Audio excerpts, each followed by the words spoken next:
Não, estão me ouvindo? Consegue me ouvir, presidente? Perfeitamente.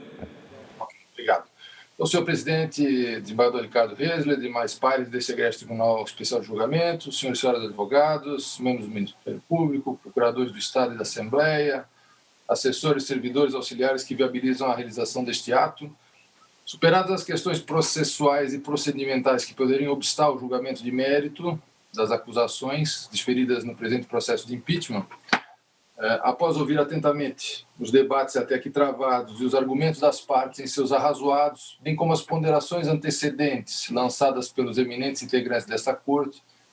vejo-me novamente na contingência de também explicitar as razões formadoras do meu convencimento, com base no artigo 93, 9º da Constituição da República, dada a gravidade do feito que se está a examinar.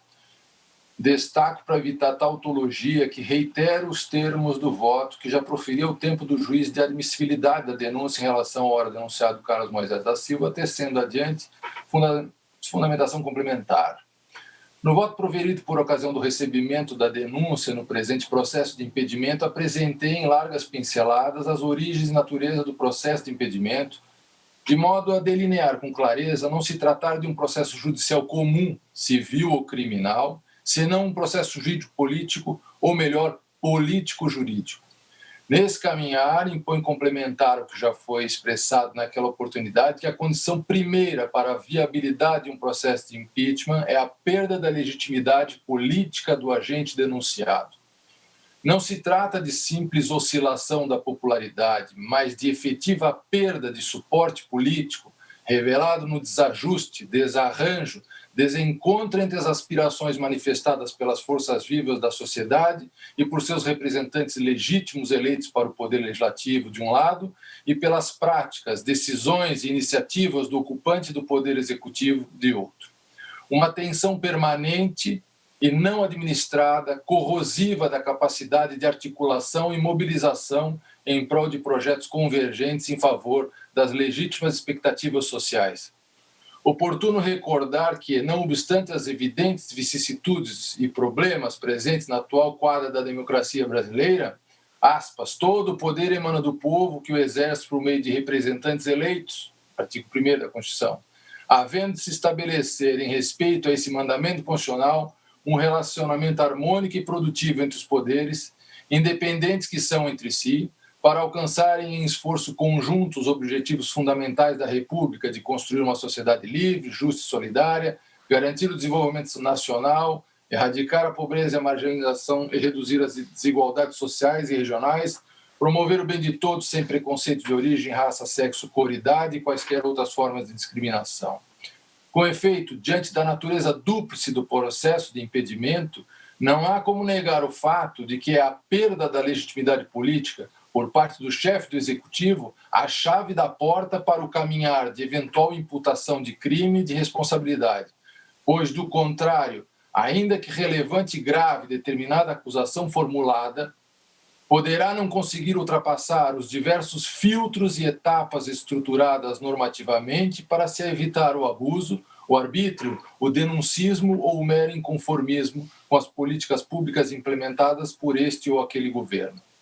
No caso presente, a gravidade dos fatos noticiados pelo denunciante produziu expressivas votações nos juízos de admissibilidade política ocorridos no seio do parlamento catarinense, fruto da irradiação de um sentimento de descontentamento de diversos segmentos da sociedade, a indicar, como visto, a gradual perda da legitimidade do denunciado para o exercício do poder que lhe foi outorgado pelas urnas.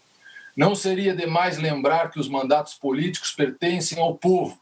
e nos interesses deste mesmo povo devem ser exercidos pelos seus mandatários. Eis a razão primeira, pois, para estarmos aqui reunidos nesse tribunal de julgamento na data de hoje. Com relação aos crimes apontados e à denúncia das condutas do representado. Por primeiro, destaco que a prova encartada ao processo é suficiente à análise da acusação desferida, na medida em que os fatos encontram-se positivados nos documentos carreados desde a fase de admissibilidade, pouco se adicionando na instrução a permitir o franco exercício do contraditório da defesa. Em segundo lugar, desde logo deixo assentado ter consciência de um fenômeno detectado no âmbito da administração pública brasileira e atualmente denominado de direito administrativo do medo, decorrente, nas palavras do jurista catarinense Rodrigo Valgas dos Santos, de um controle externo disfuncional, que está a produzir um tipo inédito de disfunção burocrática com graves consequências para a aplicação das normas de direito administrativo, o exercício medroso da função administrativa. Para o doutrinador, abre aspas, não podemos cerrar os olhos ao complexo fenômeno do risco e do medo decorrentes do controle externo disfuncional. A significativa repercussão na atividade administrativa, nos meios políticos e consequências patrimoniais sobre os agentes públicos e, em última análise, no próprio sistema democrático, demandam urgente reflexão. Faço o registro para evitar a falsa conclusão de um rigorismo exacerbado na análise da prova e dos fatos aqui tratados, uma análise disfuncional da conduta do agente político denunciado, como bem apontado pela doutrina. A aferição das condutas ora encetada guarda sintonia com o contexto fático e probatório apurado. Pois bem, conforme anotei em voto anterior, diante da natureza dos crimes de responsabilidade diversa em relação aos delitos penais, sua avaliação nesse processado deve observar as regras, institutos ou teorias situados dentro de seu ambiente próprio, rechaçantes, por exemplo, a matéria penal estrita. Cabe advertir também como premissa, uma vez mais, que os crimes de responsabilidade, artigo 85, da Constituição, não se confundem com os crimes de improbidade.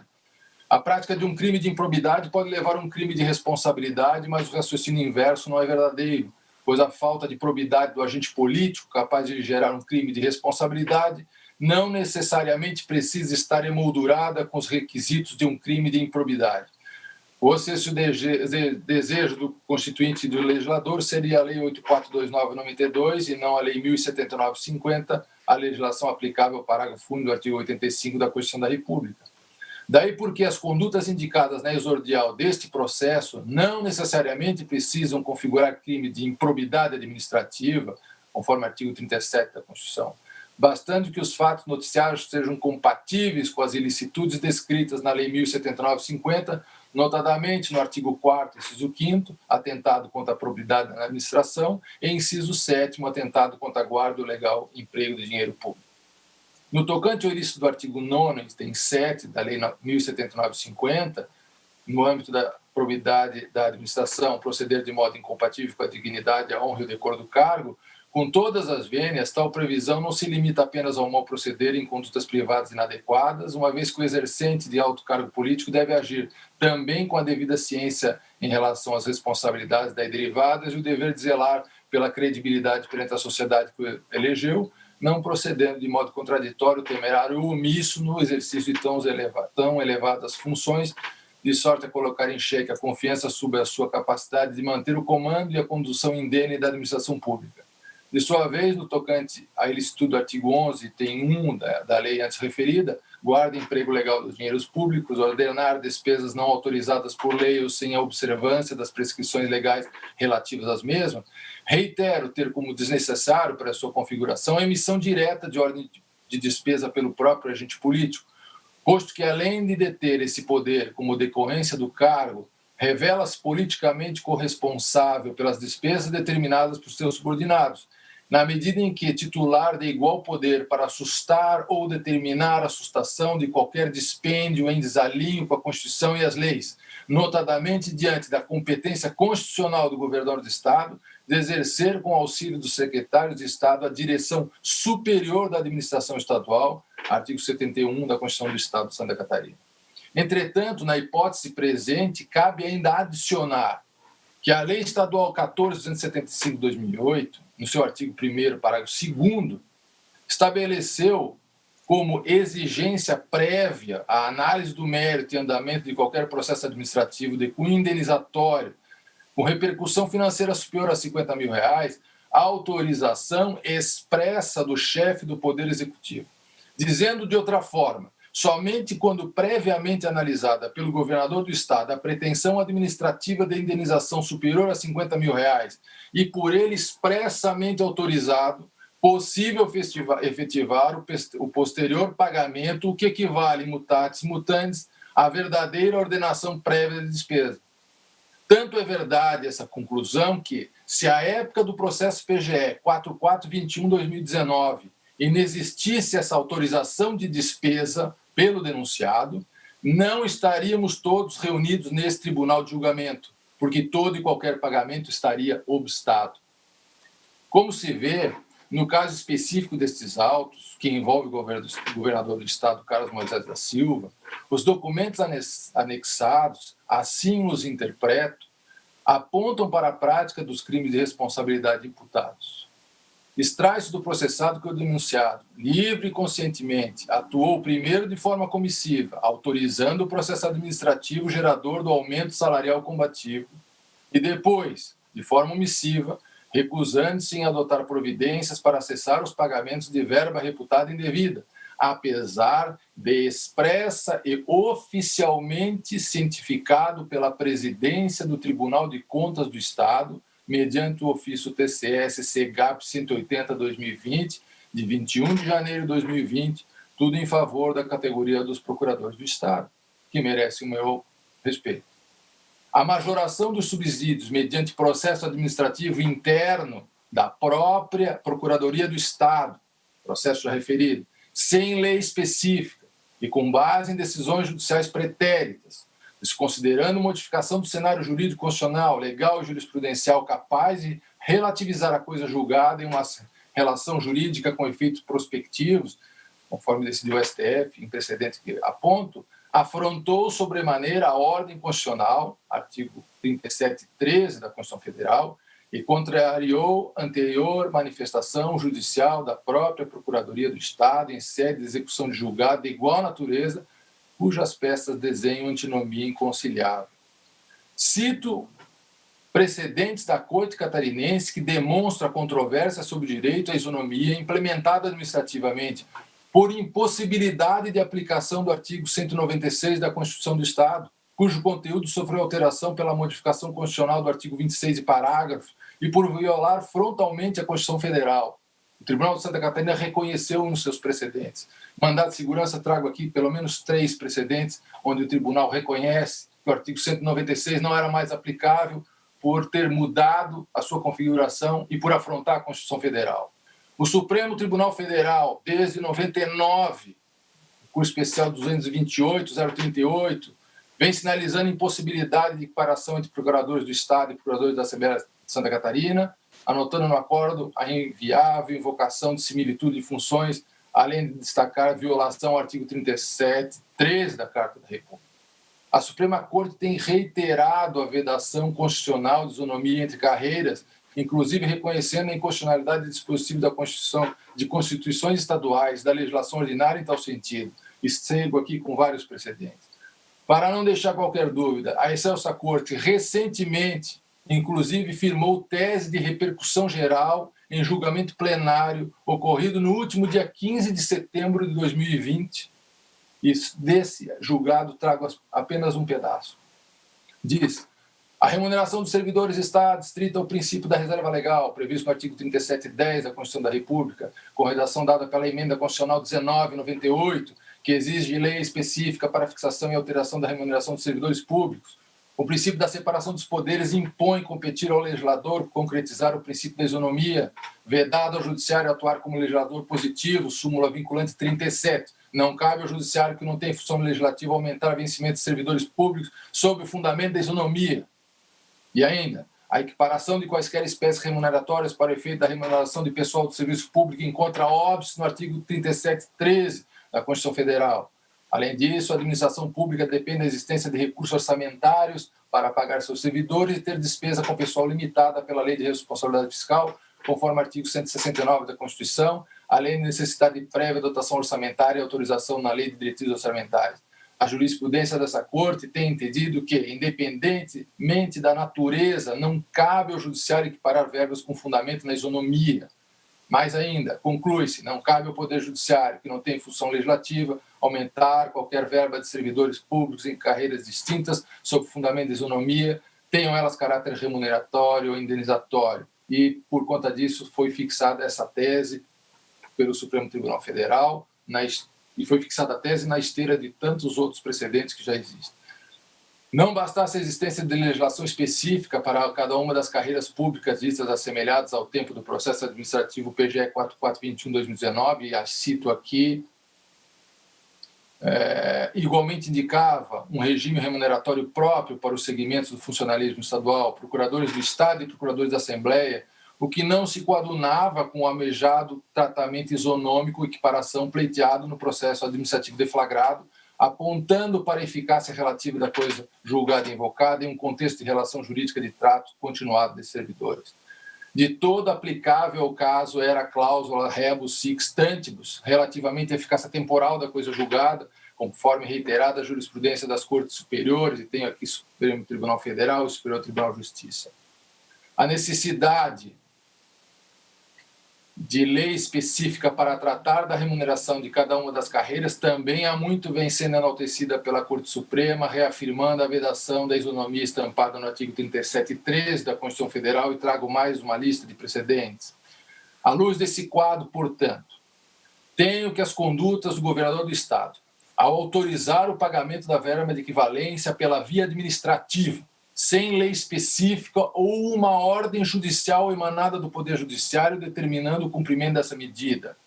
Quando estava judicializado o tema e com posição jurídica contrária do próprio Estado de Santa Catarina por intermédio da Procuradoria do Estado, e, ao omitir-se em adotar medidas tendentes a sustentar os pagamentos para melhor, tendentes a sustar os pagamentos para melhor análise do processo administrativo que serviu de veículo para o referido aumento salarial, ou mesmo em acionar os órgãos de controle interno e externo do Tribunal de Contas para aferir da licitude e isenção de todo procedimento no âmbito administrativo e judicial,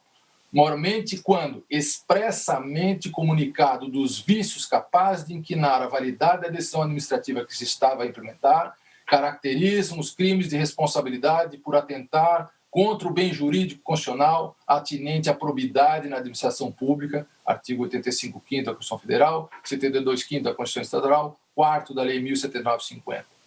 Não se pode considerar, no presente caso, ter o denunciado atuado com culpa leve ou atribuir-lhe o benefício da dúvida sobre o conhecimento da ilicitude dos pagamentos por ele autorizados e sustentados como corretos. Fora expressamente advertido. A temática jurídica era antiga, a Constituição da República expressa e as orientações pretorianas reiteradas uniformes nas Cortes Superiores, tudo em sentido oposto àquele em que se sustentou o ato administrativo impugnado. Conforme expressa a disposição da Lei de Introdução às Normas do Direito Brasileiro, Decreto 4657/42, com a redação da Lei 12.376/2010, aspas, o agente público responderá pessoalmente por suas decisões ou opiniões técnicas em caso de dolo ou erro grosseiro, artigo 28. Erro grosseiro houve nas condutas incriminadas, no mínimo. Como consequência, o dano com a equiparação salarial efetivada, somente no período de setembro de 2009 a janeiro de 2020, importou para os cofres públicos R$ 3.089.252, reiterando-se mensalmente, conforme informado pela Unidade Técnica do Tribunal de Contas do Estado, folhas 512, em um momento em que, conforme parecer da diretora do Tesouro Estadual, em 27 de janeiro de 2020, sob o pedido da Proesc, relativo aos valores retroativos da verba equivalência, era difícil realidade orçamentária enfrentada pelo Estado de Santa Catarina, incapaz de suportar o pleito que reclamava montantes na órbita de R$ 8.500.000, consignando que o Estado vem enfrentando déficits financeiros reiterados. Em 2019, tende a fechar um déficit financeiro de aproximadamente 1 bilhão e para 2020, conforme LOA, um déficit de 804 milhões. Essa realidade crítica das finanças públicas era e sempre foi do conhecimento do denunciado, e não se pode supor o contrário daquele que estava no ápice do comando da administração estadual catarinense, de quem se espera o mais alto zelo pelos recursos públicos. Portanto, a justificativa do senhor governador do Estado, Carlos Moisés da Silva, de que tão somente cumpriu uma decisão judicial transitada e julgada, coisa julgada, ou ordem judicial, esta inexistente, ou que simplesmente apôs um cândido de acordo em processo administrativo cujo teor desconhecia, ou ainda que lhe era impossível saber que o acréscimo salarial pleiteado e autorizado contava com expressa vedação constitucional, legal e jurisprudencial. Em face de todo o cenário antes apresentado, mostra-se absolutamente inverossímil para sustentar a absolvição pretendida em relação aos ilícitos noticiados. Ao arremate, no tocante aos fatos novos externos ao presente processo, públicos e notórios, de conhecimento das partes e que eclodiram esta semana, merecem ser considerados no presente julgamento, artigo 493 do CPC 2015. A recente apreciação de reclamação aforada pela Proesc no Grupo de Câmaras de Direito Público do Tribunal de Justiça do Estado, cujo resultado, por maioria de votos 12-7, entendeu pela regularidade da verba de equivalência mencionada no presente processo de impeachment, diante da autonomia das instâncias e porque referido deciso ainda pode ser desafiado por recurso aos tribunais superiores, não vincula o presente julgamento. De seu turno, a decisão da atual governadora do Estado, que, com base na súmula 473 do Supremo Tribunal Federal e artigo 53 da Lei 9784/99, anulou o ato administrativo impugnado, equiparação e isonomia da verba de equivalência, apenas confirma o que se apurou, ou seja, que o acréscimo vencimental se deu por decisão administrativa e não em cumprimento de ordem judicial como sustentado pelo representado. Enfim, por todas as razões expendidas, senhor presidente e eminentes pares desse Tribunal Especial de Julgamento, cujos votos antecedentes eu respeito, voto pela procedência da denúncia e condenação do senhor governador Carlos Moisés da Silva pela prática dos crimes e responsabilidades indicados, com a consequente perda do cargo e inabilitação para qualquer função pública nos termos do artigo 34 e 35 da Lei 1079/5. Agradeço e peço desculpa pela demora, presidente, mas necessária em função do teor do voto. É isso.